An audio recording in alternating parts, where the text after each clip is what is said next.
This is Problem Solved, the IISE podcast, where we talk to industrial and systems engineers about their work, ideas, and solutions.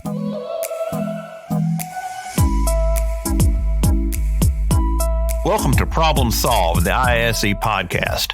I'm IISE's Michael Hughes. I'm here today with Ben Amaba, a licensed P and data science AI guru for IBM, and Michael Testani, who's the Director of Industrial Outreach for Binghamton University's Watson School of Engineering and Applied Science. Welcome to Problem Solved, gentlemen. Thank you. Thank you, Michael. Delighted to be here. And we're delighted to have you. So y'all did a really scintillating performance at the Engineering Lean and Six Sigma conference in September. Talked about big data, AI, artificial intelligence, Industry 4.0, and where ISEs fit into all of that. So why are ISEs the people that organizations need to turn to deal with this new world? I think there is a huge opportunity for industrial engineers. One of the things we see for big data or even software is that they are actually taking a very industrial or manufacturing approach, just like data warehouses, software factory, or even agile manufacturing software, right, which is embodied in our world today, is actually mimicking the skills and principles that industrial engineers have done. Now with this new digital world, the industrial engineer not only has to look at inventory, machines, manpower, and money, he's got to look at data. And industrial engineers understand a very pointed yet very important concept in that in order to manage, whether it's materials, manpower, machinery, money, or even data, the balance of social sciences, mathematical sciences, and physical sciences not only pertain to machines and inventory, it pertains to data itself.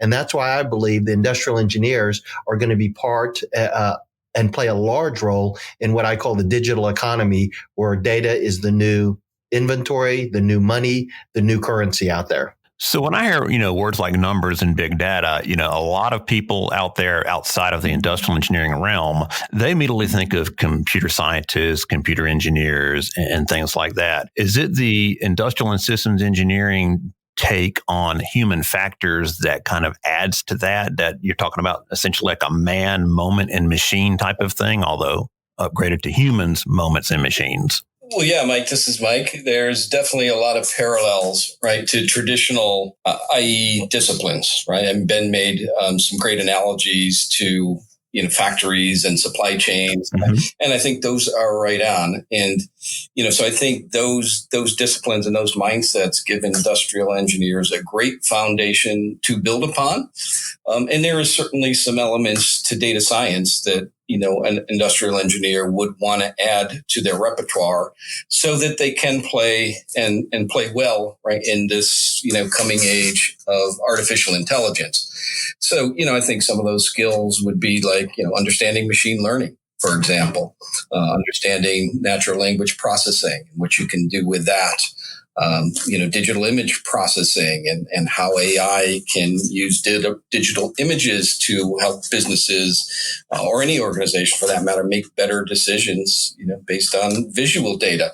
So, I think IEs are grounded in a number of key areas. And, fundamentally, it starts with general information theory, right, which industrial engineers and systems engineers have. And what is data? And how do we convert that into usable information? And, more to that, how does that work inside a system?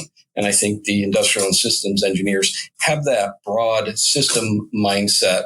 It's not only computer science and data science, but it's the entire value chain or information chain, if you will, across that entire data stream. So, Michael, up there at Binghamton, you're working with a lot of the kids who are coming through the engineering program there. Are they excited by this new world, or are they kind of worried about how it's all going to unfold? That's a great question, Michael. And I think they are excited because, unlike me, they've grown up with technology, right? So this doesn't scare them at all. I mean, they jump right into Python and, try to learn how to code in Python because they realize, that will help them, gather data and cleanse data and even visualize data, or, other programming languages are and other technologies that just not intimidated by it. So I think they're excited about it. And I think, particularly when they talk to Ben and they hear, all the potential opportunities, what their future might look like, leading an AI initiative in industry, I think they get even more excited. Well, getting to that, Ben, you really wowed the crowd at the Engineering Lean and Six Sigma conference. And some of the stuff was talking about what an ISE can get if they enter this world of big data and AI. Compared to traditional salaries, what kind of salaries could an undergrad be talking about, jumping into this world of yours? Yeah, the industrial engineer has so much opportunity traditionally as coming with the basic principles of understanding inventory. Some of the average salaries range between 76 to 80,000, kind of on the high end for traditional practices.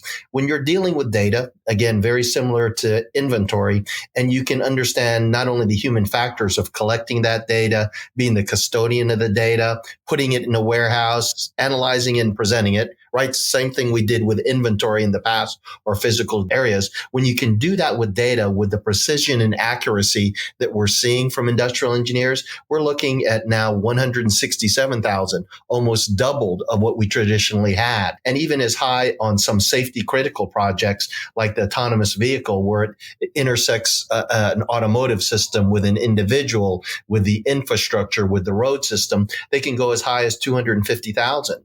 So depending on the criticality, the complexity of the systems, and how they apply the mathematical sciences, the social sciences, and the physical sciences, it only accelerates.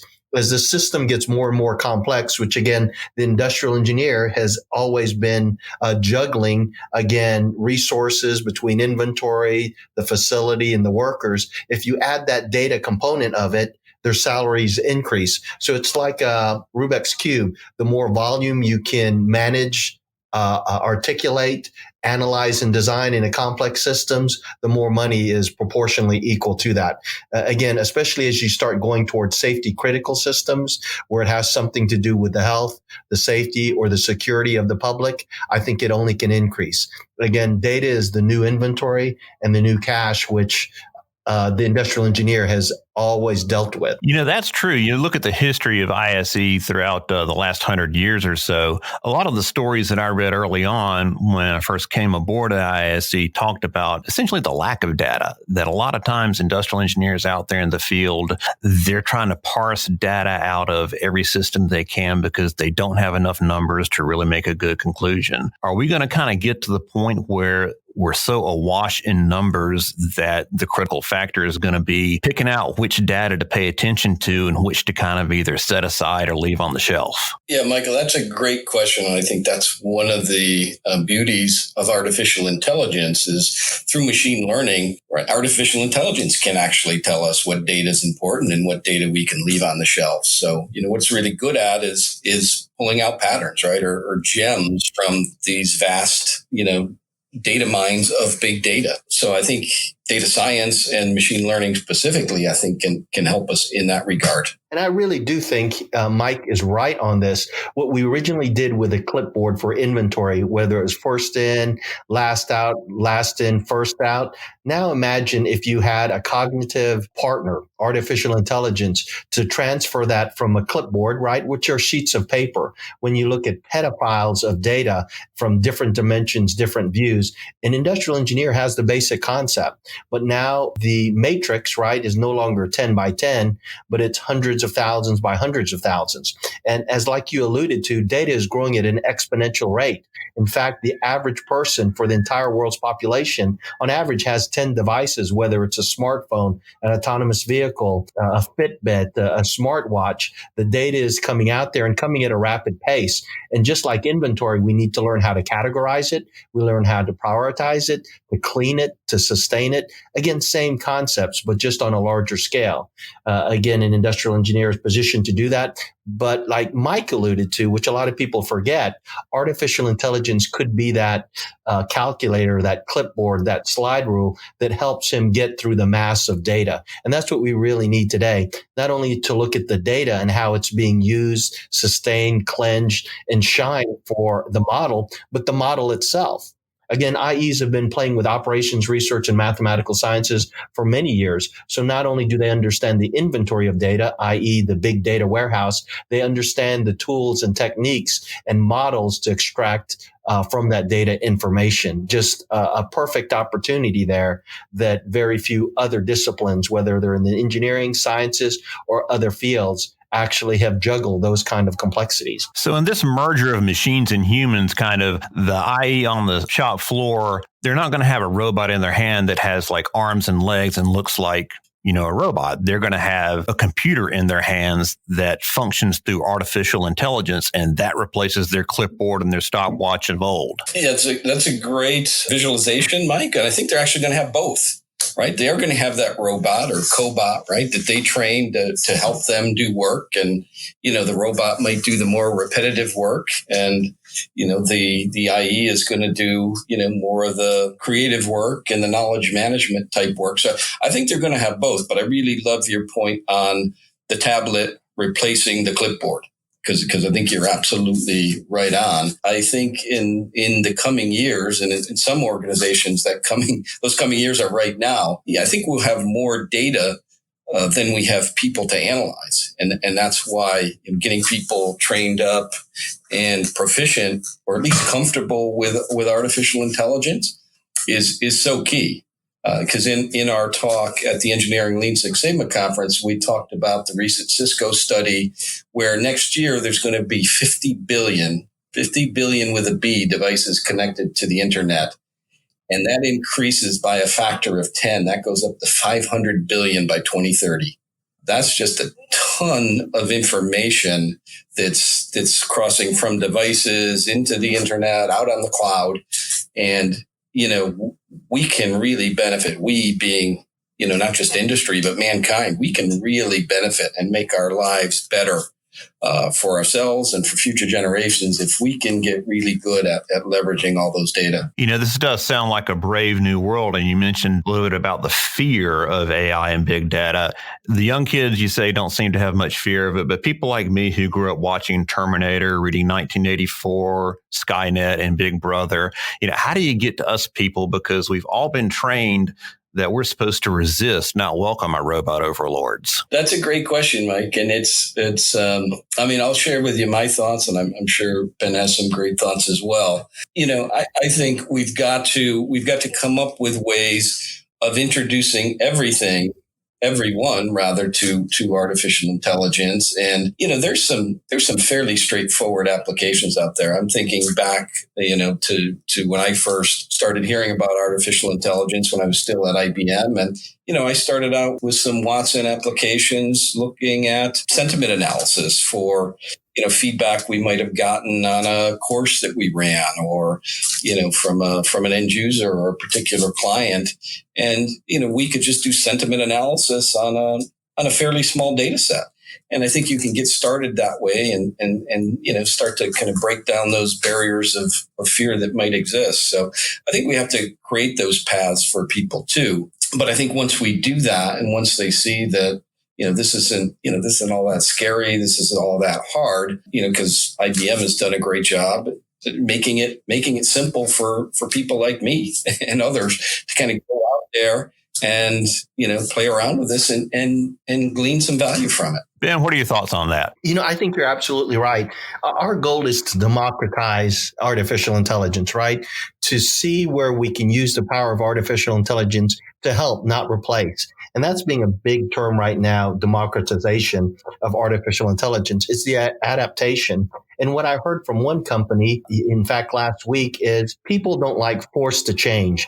But that's not saying they don't like to change, especially if they understand the better part of it. And again, that's part of the human factors, ergonomics, and work design that industrial engineers are trained to do, right? We used to say, hey, we want to change the shop floor. But if it's through the social sciences and teamwork and leadership and accountability, I think artificial intelligence will take that same track of adoption and adaptation. I think human factors and social sciences will embrace trust, remove bias, on technologies such as sentiment analysis. And I also think the IE individual or the professional is going to take one more step out there. He's going to determine whether the artificial intelligence machine needs to see, read, teach, or even act or speak on behalf of the individual. But I think the individual, through social sciences, has to determine that. And that's why I'm so enthusiastic about what's coming around the world. People will figure out how to make change better for them.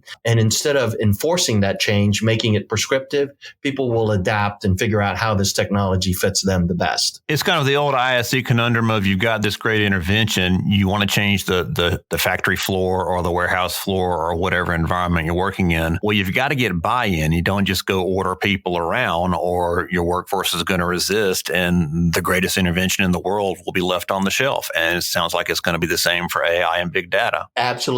Culture eats strategy every time. Very true. That's a great point. Yeah, I agree 100%. You got to get the buy-in, and and how you do that is an art. Right? And I think we need to be training people in, those aspects of change management as well. We can't just expect that, hey, because we get it and we're bought in that, everyone else is going to embrace this new technology and jump right on board. It just doesn't work that way. So I think we've got to be smart as to, how we deploy artificial intelligence so that we get the buy-in and adoption that we're going to desperately need to be successful. Yeah, I think plays a large role into all of this. And why are we working with Mike at Binghamton University? I think education and academics with industry partnering help transition that evolution or transformation.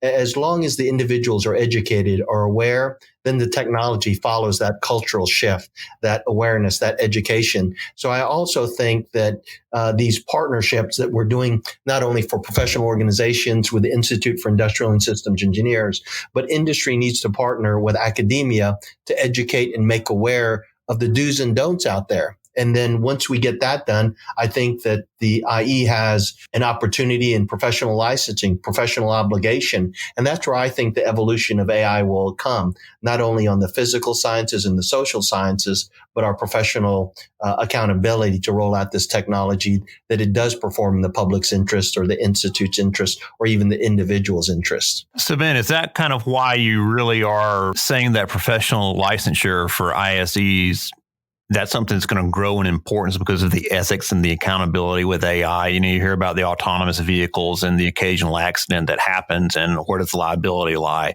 So does all that flow from those concerns? Absolutely. And not only that, right? Again, we're responsibility not only for the physical sciences, the mathematical sciences, actual calculation, and the social sciences. We were talking about culture and how do we adapt.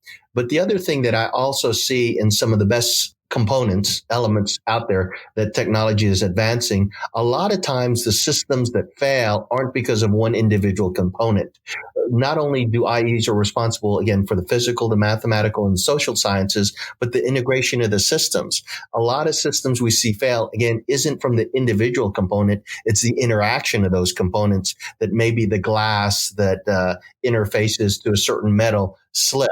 Or maybe the colors weren't right for human factors because the sun was out, or there's shadows on certain barcode readers. So I think there's actually two components, not only the individual sciences, again, the mathematical, physical, and social sciences, but the systems integration that the IE has figured out, whether it was from the manufacturing floor to the supply chain. They understand the trade-off analysis and thresholds of how components fit together and how do you optimally fit them together and do continuous improvement, right? Because that's another thing that we've got to consider.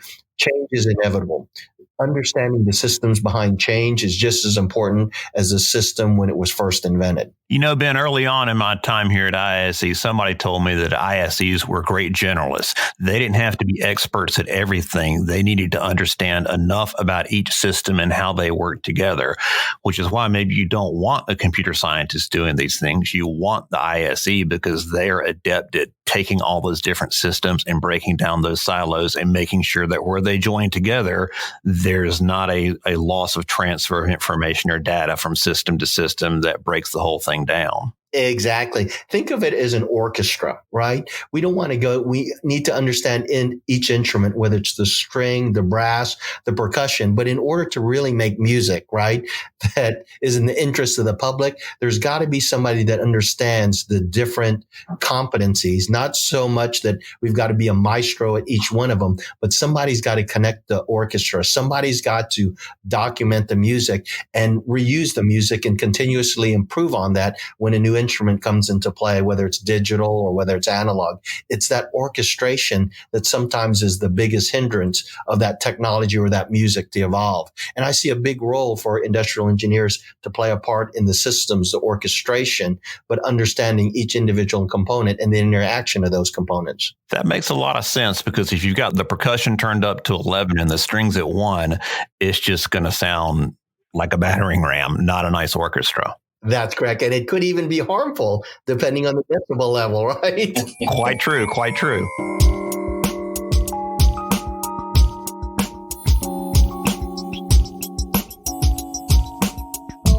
So some of the other industries, petroleum, mining, construction, et cetera, are they cognizant of the fact that they need ISEs to survive and thrive in this big data world? And if not, how do we get them to recognize these facts? So, Mike, that's a great question. And I'll add one to that, too. And I'll say healthcare, because I think we're starting to see now that healthcare, particularly with baby boomers aging, right, more and more of us, are going to be in need of healthcare, and putting more and more stress, if you will, on these healthcare systems. So, they are quickly becoming complex systems, and I would say they're in great need of IE and the use of artificial intelligence as well to help better manage those complex systems. So, I know Ben has a better perspective than I of all the other industries, but I just wanted to make a point for healthcare, as we're seeing some trending there as well. There is a big boom for industrial engineers today and other industries like petroleum, mining, and construction that didn't originally have the precision and accuracy that they needed, because at times their profit margins were so huge and that they had a monopoly on certain resources, people, or even geographies around the world. Now, as we get more complex, we're seeing that the petroleum industry, healthcare, and mining are specifically adopting to it, especially construction. In fact, in construction, sometimes the variance, right, on schedule and resources could be as high as 50, 60, even 70%. Yet on the manufacturing floor, the tolerance outside of 5% is unacceptable. So they're starting to see the benefit of the industrial engineers. And not only did we see those specific industries, healthcare, petroleum, mining, public health, seeing more logistics and controlling variance, looking at workflow and having better practices, they're actually recruiting those individuals. Again, we see it even in the software world that ties these individual threads together. I mean, they're taking our words. Again, software factory. Software engineers are looking, how was the manufacturing floor done? Development and operations. That's what NIE did. He developed a product and then operationalized it. Now you've got software factories, data warehouses, those were inventory warehouses. But the same principles apply not only to inventory, it applies to data. And now that we see this agile manufacturing or agility in developing software in the petroleum, mining, construction industry, they're adopting it more and more. In fact, both in Houston, Detroit, some of the big cities that circumvent or surround themselves in specific industries, they're understanding that industrial engineers are making a big impact in orchestrating the music, orchestrating the individual components. There's something called the Utterback effect. Although a specific technology may evolve and even mature without understanding the process, that conflict between the process and technology could actually put you out of business. So you need to understand not only the technology as it evolves, but the technology within the system and within the process. And that's why I think other industries are starting to adopt industrial engineers. Now, what we also see that has allowed industrial engineers to get more visibility and transparency, they're actually allowing other disciplines to come into that department to learn things like data sciences, industrial engineers, strategic management. So we see the cross-pollination for other disciplines coming into the IE programs, learning more. But we also see IEs doing outreach programs to actually invite other professions to see, whether it's healthcare individuals, to see what visibility on the emergency room floor looks like. Why do we use Kanban? Why do we use just in time? And why do we use continuous improvement? So I definitively believe that the other disciplines are seeing the benefit and starting to integrate it into their organization. So it sounds like the future world, there really are no silos going to be left. So if I'm an undergrad ISE or a master's student or somewhere along the way, what do I need to be looking for in my course set schedule if I'm at Binghamton University or another university to prepare myself for this new world? Yeah, that's a great question, Mike. And I think the students got to be looking for data science as a part of not just their elective courses, but part of their core courses. It's got to be part of the systems science or systems engineering classes that they're taking right alongside of their industrial engineering classes. And I think, that coursework, whether it's in fuzzy logic or neural networks or genetic algorithms or machine learning, I think they've got to be making sure that's a part of their curriculum. Absolutely. Just like they've used the math, the physical science, and the social sciences to actually monitor, look at the variance. Again, they look at it from a personnel perspective, right? You manage personnel, you manage inventory, you're looking for the variance, the economic order quantities, the points. Data is the same way. There might be different tools like, that we could call MongoDB or Python, but they're the same principles, right? Now I'm trying to figure out which data goes in, which data goes out. In fact, I've heard a lot of data engineer, data scientists call out the 5 S's, right? That we're all familiar with that actually came from the factory floor. So there's not a big difference between cleansing inventory, right? Making sure you have the right inventory at the right position. Same thing with the data. Let's make sure that the right data at the right position is used for the right reasoning. So the idiosyncrasies that Mike is alluding to, you understand the math, the social sciences, the physical sciences. Now just add that 4th layer, 5th layer of data. And I think the IEs normally and traditionally gravitate to being able to see that. We don't always see what the machine does because sometimes it's a black box. You don't always see what the data does because it's in a model, but we have the expertise and know-how to extract that data, look at the math behind it, and understand what's really happening in the black box of data. So do either of you right now have any great examples of ISEs using big data and AI to either surface a problem or solve a problem or a combination of both? Another great question. I have one that springs to mind, and I'm sure Ben has dozens because he's working very closely with IEs in industry, as are we at the university. And, one comes to mind that is actually in healthcare, where a healthcare provider is using artificial intelligence and machine learning to try to predict and prevent certain health-related diseases within the patient. So, diseases like sepsis or things that you can contract during your stay, artificial intelligence is being used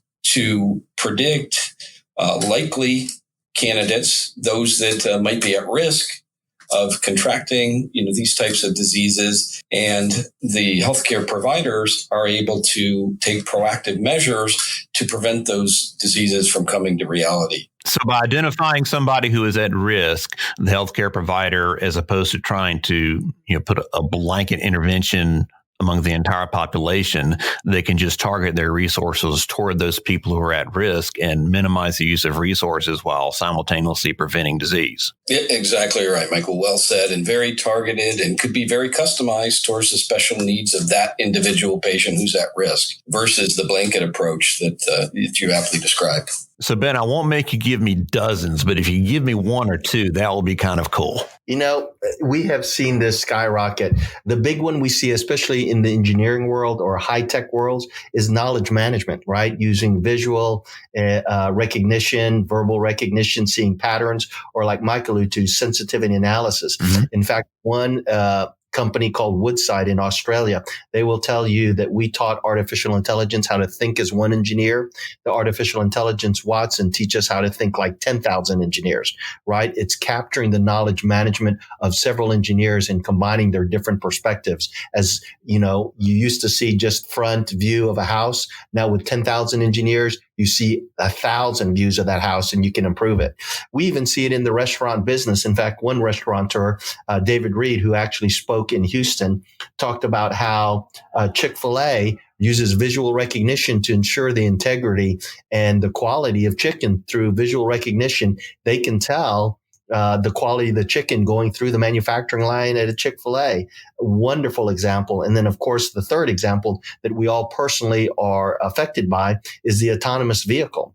The autonomous vehicle feels, like if we can take the learnings of not only the infrastructure, but drivers and the vehicle itself, as well as pedestrians out in the market and infrastructure that's out there, it could save millions of lives, if not millions of productivity and insurance claims that are out there. So I see knowledge management, visual recognition for food, even the autonomous vehicle comes to mind almost immediately as we talk about machine learning and artificial intelligence. That sounds really cool. Getting the autonomous vehicle paradigm out there. I read a story, actually wrote one a couple of years ago, talked about imagine Los Angeles with only 1 million vehicles as opposed to 7 million vehicles and how pleasant a drive that will be to get around versus what they have to deal with right now. Yeah. In fact, I just read an article this morning where they're actually taking the algorithm used by ants, right? Ants are so effective. They've got their own algorithm where you never see them run into each other, but they're actually able to increase the productivity with half the workers. What if we could build that natural language machine learning into our vehicles? Would we be as efficient as the ant system? Using biomimicry in artificial intelligence and machine learning, like you said, to get rid of 100 cars, but be just as effective with 10. So artificial intelligence, biomimicry, it could solve the congestions just in the vehicle and transportation system in our large cities alone. That's interesting. You mentioned the ant factory optimization, I guess is what you call it. One of the first articles that I edited for Industrial Management Magazine was by a guy named Brian Kleiner at Cal State Fullerton. And it talked about using ant colony optimization for logistics routes. I was like, wow, this stuff is really powerful. Yes, exactly. We could learn from them, learn all the adaptations of biomimicry. And now instead of one individual colony or one individual species, if we could combine the knowledge management, right, that where one engineer teaches AI and then AI teaches them how to think like 10,000 engineers, not only the ant colonies, but different biomimicry opportunities that are out there that we could not only optimize our society, but the society as a whole on this earth is phenomenal. The opportunity is tremendous. And now that we've got the computing capacity, the network capacity, and then the talent capacity, I think that it opens up just tremendous opportunities for the industrial engineer. Yeah, that's it. I agree, Ben. All those things need to come together. And you have the computing power now. You have the intelligent agents with, machine learning and other facets of AI. So you can follow these ant patterns and pick up patterns that the traditional industrial engineer just wouldn't see, even with sophisticated algorithms and heuristics. AI can do that now, right, through the various facets and assets that we can bring to bear. So it really is exciting. So if I'm a mid-career ISE and I'm in a, I guess, traditional ISE discipline, and I'm as excited as you two are about big data and Industry 4.0 and artificial intelligence, how can I turn my career around? What is out there for me to go to learn and to enter this world? Well, great question. And there's a lot of paths for that person, right? It doesn't mean, you have to go back to school for, 2 years to get your master's degree or 3 or 4 your PhD, because there's a lot of learning assets available. Because I think the world sees that, this is a critical skill. And, if we don't all get on board and start providing pathways for people to learn this stuff, we're not going to have anywhere near the skills we need to keep up with demand. So, certainly our higher education providers like Binghamton University or my office specifically, that does a lot of not-for-credit continuing education, their pathways, but, you certainly don't have to limit yourself to just Binghamton University. Go out there on the web and, you'll find, courses on programming in Python. You'll find courses on machine learning, on digital imagery and, artificial intelligence. So there's all sorts of pathways you can take there. And, I believe this is going to be the path of the future, right? The days of getting a 4-year degree or a 7-year degree and, just closing your book, those days are over. The world is changing too fast. Technology's advancing too rapidly to be able to, I'll say, thrive or compete in industry today if you don't keep current with your skill sets. And fortunately, higher education providers and not-for-profit and for-profit education providers, I think, are answering that call, and they're providing a lot of pathways for mid-career, early career, and advanced careers to just be lifelong learners. So the world of continuous improvement, gentlemen, is not a world of continuous improvement anymore. It's going to become a world of continuous learning, or else you're just going to be left on the side of the road. There you go. Well said. That is what a great opportunity to continuously learn, right? To constantly evolve, I call them digitally dexterous. And it really doesn't have to do with the entering workforce, mid-career, or even tenured professionals. The digitally dexterous, right? We've seen cross all generations. It's the willingness to learn and contribute. Once you're past that, the domain knowledge that you've collected through all your career, even mid-career, that you've captured that is a asset that you have. And then applying the mathematical sciences, which they learn, all you have now is the digital sciences that you've got to deal with, the new data and information systems. And what I will say, even for those individuals that maybe were tenured and fear the new technologies coming out there, what a lot of the vendors and industry and academia are doing is they're encapsulating it, making it better user friendly. Again, another opportunity for IEs, but they're putting it in technologies such as Docker, microservice, Kubernetes, or these terms where it's drag and drop. Think about when we used to make circuit boards a long time ago. You'd have to literally burn each chip, each capacitor, everything in there down the manufacturing line. Now today, they print it out, they stamp it out. It's like Lego blocks. So I think we might think it might get complex, but there are individuals out there to, again, democratize artificial intelligence. So it makes it easier for the digitally dexterous or curiosity of whether you're incoming, mid-career, or tenured, to make it easier to adapt to. And we'll see continuous evolution, just like we saw in the auto industry in 90 years. I think it's going to happen faster, but I think the user interface of these new technologies are going to be much, much easier than the evolution even of the vehicle. So if you've got your mid-career ISE, you were talking earlier in the conversation about knowledge management. That mid-career guy or girl, they've got a lot of tribal knowledge already that's valuable. So if they're not afraid of Facebook and they're not afraid of big data and they're not afraid of machine language and they're not afraid of artificial intelligence, they can integrate themselves in that and use that tribal knowledge to their advantage. Almost immediately. And you know what I hear from mid-career individuals that start to understand that? This is what they tell me. Not only have I learned this wasn't as hard as I thought it was, there were ideas that I wanted to implement earlier in my career. Now I've got the capacity to do that. So I see less fear that they trying to catch up to the digital world. The statement is, I had an idea, and now that the infrastructure is there, I can now implement that idea. I'm not stuck with the mundane activities that the AI machine can take. I'm now in a position where I can think of the innovative ideas, test them faster, all those things that I had actually, put aside from the past. Now it can start implementing without the fear of the infrastructure supporting it. So I'm seeing more mid-career individuals becoming entrepreneurs of their own profession to have ideas put to the table that they had shelved many years ago. So I'm actually seeing the opposite, especially those that have curiosity and still want to contribute to the world. Well, that's great because, the dreams of the past that they might have set aside, now with the kind of infrastructure we have or that's coming aboard, those dreams of the past can become the reality of the future. Absolutely. I noticed just recently, right, because I have adopted like the smart watches. Until I got a smart watch, I didn't even imagine that the Dick Tracy world would come true. It's amazing because I'm seeing mid-career individuals going, wow, if I could keep my health and track my health there, that means I can track noise in a manufacturing plant. So I don't have to measure the decibel level. I can use my smartphone, my smartwatch.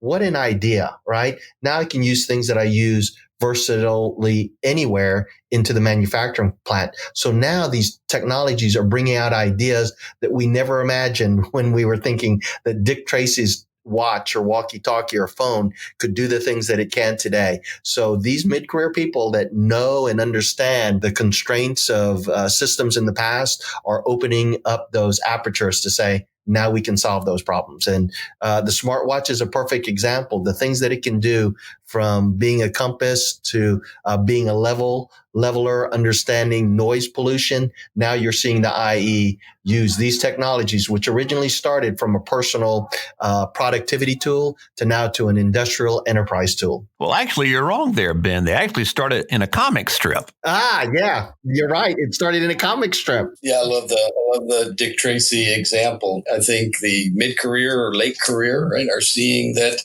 technology can actually help them solve the problems that, they've been frustrated with for years. And now it not only gives them the time to do it, but it gives them, the technology and the wherewithal to solve them as well.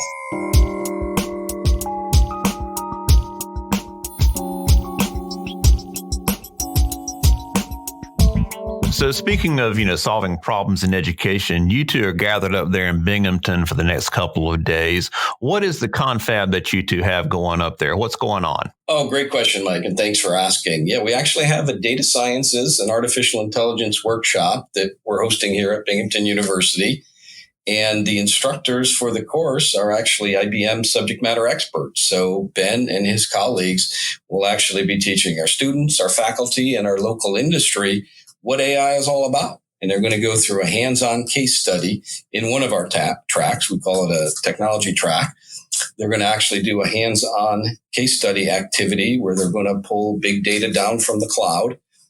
They're going to data mine that. They're going to scrub it, purge it, manage it, and then apply machine learning to it so they can actually predict breakdown of this particular equipment.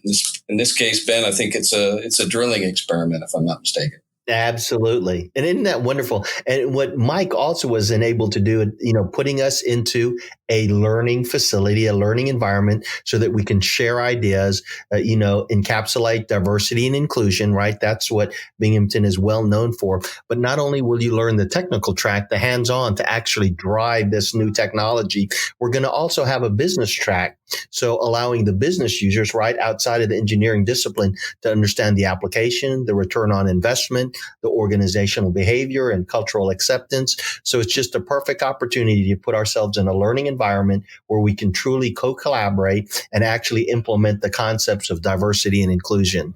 And I think that is very, very important as we advance this technology, machine learning, artificial intelligence. We're going at it as a group of individuals and professionals versus any one single silo. So you're going to be dealing with applying machine learning, artificial intelligence, and everything to, mean time between failure all the way up to the business level case. Exactly. That's exactly right. That sounds cool. Now, this might be jumping the gun a little bit, but Carol LeBlanc, who runs the Engineering Lean and Six Sigma conference, told me that she is working with Ben, I believe, on doing a fly-in one-day big data conference thingy or something sometime in March. Is that ready to talk about now, or should we have that shelved right now? The concept is beautiful. And Mike and I have actually been actively talking about that with his constituents and peers in academia, government, and industry. In fact, we were at Atlanta last week with the Council of Industrial and Systems Engineers. One of the things they also brought up is it's going to be more than one day. There are so many people attracted to this new technology as industrial engineers. What we've been battling about or discussing is maybe we should include it as part of the annual conference so that more people can actually take advantage of the group as a collaborative group. That way they can bring their traditional industrial engineering challenges and see how digital technology, artificial intelligence, and machine learning could affect that. So it's kind of in discussion right now. And we want to be able to not only just have a lot of people take advantage of it, but maybe we should be leveraging the annual conference so that more people are aware of it versus just one fly-in for one day, which might be a little bit rushed. So That's true. we're discussing that as we speak. And we are talking about really big things. And the annual conference is coming up end of May, beginning of June 2020 in New Orleans, I believe it is this year. So looking forward to that. Well, gentlemen, I have gone through all the questions that I had, but I always leave a little bit of time at the end if there's something that in my ignorance about the subject, I just did not ask that y'all are dying to answer. Now is your time. Yeah, thank you, Mike. This was great. And thanks for the opportunity to do this podcast. I mean, as you can see, both Ben and I are really excited about this topic because it offers such great opportunities for industrial engineers. So, we're delighted to just share our perspective with you. And I just want to come back to a topic that I believe is really important. We talk about the industrial engineers having this systems perspective. And Ben, you hit on it a couple of times, and I just want to reemphasize it as we close, right? Because I think there's an element that IEs have that other engineering disciplines don't tend to have. And certainly it's that broad perspective. But they also bring in this human element that few other disciplines can bring into this level. And, we talked about these autonomous vehicles and, there's other ways that technology and biology, right, the human experience are converging. And I think IEs are uniquely positioned to address that, not only from a human factors perspective, but also from an ethical perspective. So Ben's quick to emphasize the need for professional engineering disciplines, and I support him in that as well. And I think, you add the professional engineering discipline to the IE and the data science, and, you've got an engineer that can just do phenomenal things in terms of, leading projects that are going to change our future. I totally agree with Mike. It literally is going to change the future. Now, what a lot of people ask, by how much, right? That's the next industrial engineering, by how much? And I do want to touch on this to know the impact that the profession can have. And I'll just read a couple of statistics that I do want to be sure that this isn't just visionary. This isn't an emerging technology. It's an existing technology. In 2021, artificial intelligence augmentation, right? Just the cognitive capabilities, not for replacement, will generate 2.9 trillion in business value and recover over 6.2 billion hours of worker productivity, according to Gartner. These are big numbers, and these are not anecdotal. Again, this is no longer an emerging technology. This is an existing technology. And we talked, Deloitte actually did a study in the Manufacturing Institute. When we talked to the executives on how are they going to perform in the manufacturing world, they rated 70% of their current manufacturing employees are actually deficient in technology and computer skills. And they need to close that gap in order not only to be competitive, but do what's right out there. And that's why the salaries are so high out there. And again, one of the other things from MIT Sloan, although everybody knows it's an existing technology that's out there, only 20% of the companies surveyed today have implemented AI into some form of their process. Only 20%. So the opportunity is huge. Yet the executives and everybody that has seen it in production say 70% of the business executives rated analytics, including artificial intelligence, as very or extremely important. Less than 2% say, hey, it's generic in nature, but it's not. In fact, when artificial intelligence first started, it was a cost-driven justification. And let me kind of talk to the statistics on why, again, the salary of talent is so high. Just in a furnace, a heat treatment plant, when the power goes out, it costs companies $60,000 for a 20-minute power outage. Imagine if you could predict that. And imagine if you had a cognitive tool that can actually prevent that. Chemical companies out there can incur $2,000 per hour in wasted material inputs, right? Inspection of inputs coming out. That could add up to almost $15,000 an hour. A drilling platform today produces about 200,000 barrels of oil each day, which breaks down to roughly about 8,300, 8,000 barrels per hour. With oil prices, even if it's $60 per barrel, just 1 hour offline, right? And we could have used AI, machine learning, cognitive capabilities. They will lose $500,000 in just 1 hour. last one, a mining machine, right, that's down for more than 24 hours justifies a replacement between $1 million to $1.5 million a day. How can we prevent that? And the stats show, right, that if you use data just as a single source of truth, I'm just trying to figure out what's really out there, you could actually be 4.6 points higher than the industry average on net margin. That talks about money and specifics. And if you use it strategically for artificial intelligence, it could be as high as 6 points up net margin. And what are we finding out there? And this is one of the big takeaways that we'll actually talk about tomorrow and we talked about in Houston. AI has made it now to the boardroom. It's a serious and necessary initiative. Now the responsibility is going to vice presidents and the boards. But yet 60% of the lines of business owners in their organization say they're behind, and the 49% of the technical practitioners feel the same. Why wouldn't the industrial engineer actually close that gap? There's too much opportunity. People recognize it, and we've seen this is no longer an emerging technology, but an existing technology, not just for one institution or for one individual, but for sectors, countries, and institutions at its highest level. So the future is here. It's not in the past, and it's not predicted. Get on board now, or you and your business and maybe your career will be left in the dust. That's the hard truth. 70% of the businesses out there will be affected in the next 3 years. More people are pouring money into data sciences to get that competitive advantage, understanding their data as well as their inventory, their machines, their people, or even their cash flow. Information flow has now become not a replacement for the other assets, because you still got to build something, but extracting intelligence from that data is critically important to survive. Well, Ben Amaba of IBM and Michael Testani of Binghamton University, we appreciate you joining us for this episode of Problem Solved with the ISE podcast. I'm Michael Hughes. Gentlemen, have a fantastic day. Thank you, Michael. You as well. Thank you, Michael.